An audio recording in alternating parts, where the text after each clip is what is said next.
Então, a tensão, aquela dor, aquele sofrimento, quando uma crise está se prenunciando ou nos pega em cheio, né? Não é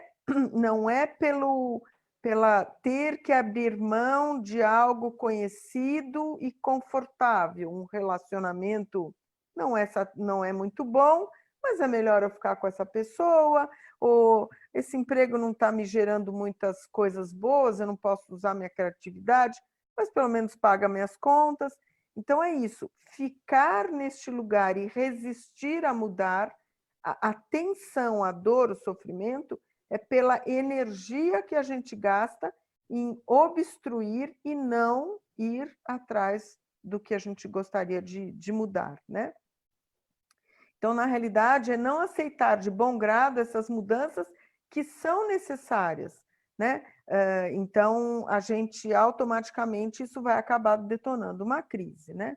Então, toda desarmonia, toda situação infeliz, mal resolvida, insatisfatória, acaba sendo o resultado de um conceito errôneo, de uma crença. Então, vamos pegar de novo aquele exemplo que a gente estava trazendo para vocês terem uma ideia do que a gente está falando. Então, por exemplo, aquele história, eu preciso ficar nesse trabalho meu, né? Não sou muito feliz, levanto meio descontente todo dia, meio insatisfeita, mas, enfim, eu tenho que ir, porque eu tenho que pagar contas e etc. Né?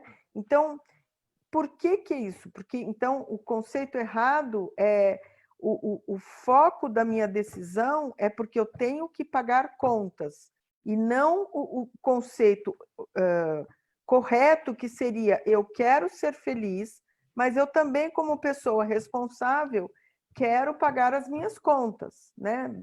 Na data certa e tudo mais.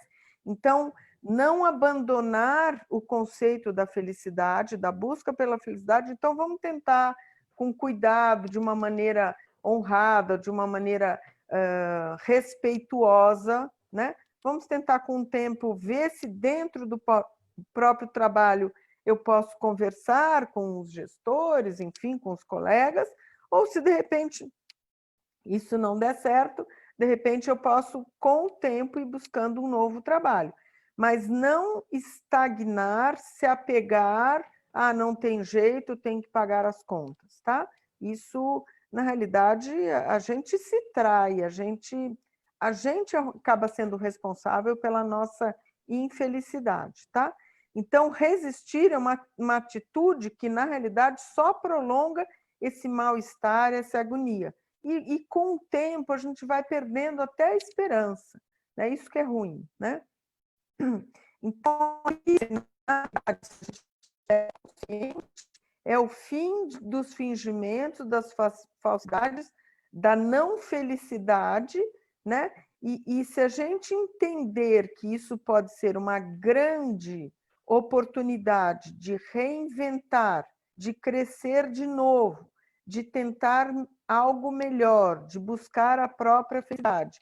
Só o fato de nada lá fora mudou, mas de você internamente ressignificar o período da crise que a gente está atravessando, parece que abre um portal e começa a vir inspiração,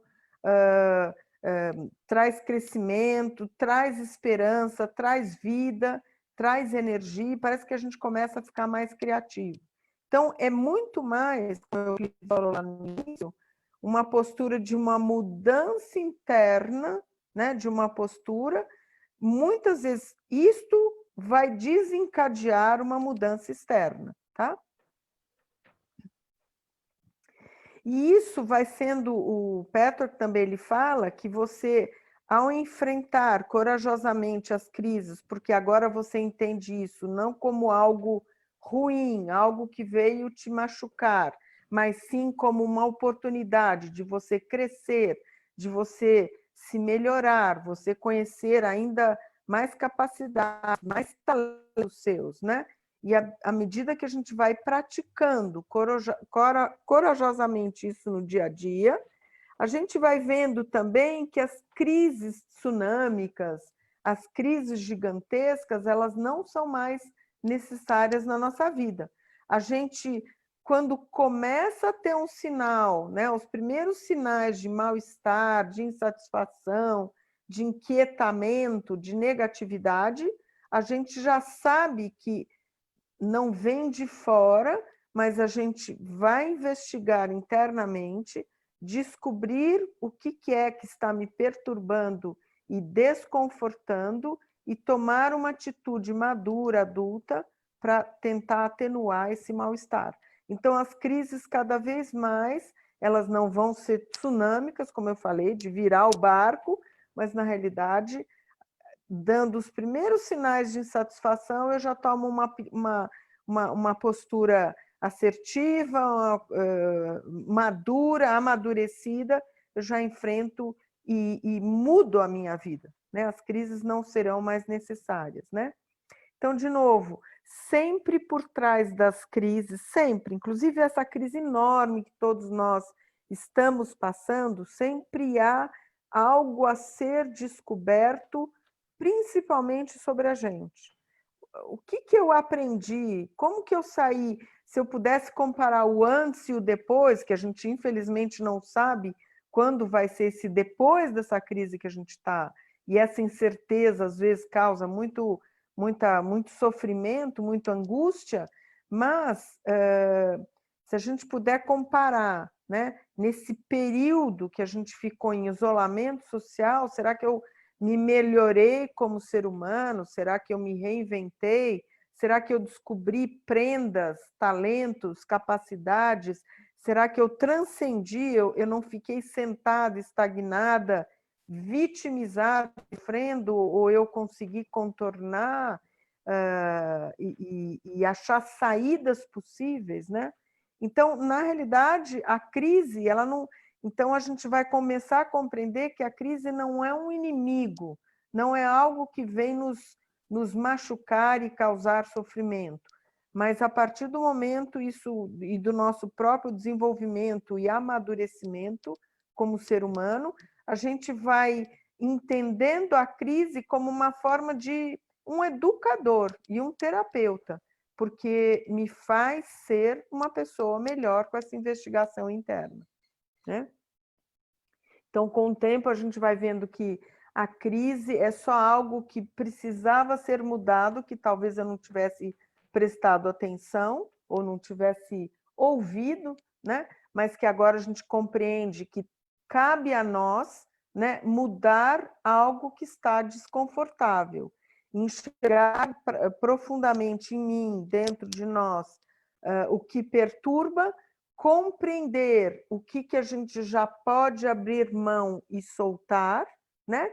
E com muito cuidado, com muita atenção, com muito carinho, né? Eu vou procurar aquele meu exemplo do trabalho, eu vou procurar uma outra forma de pagar as minhas contas de uma forma mais prazerosa, mais gostosa, mais livre.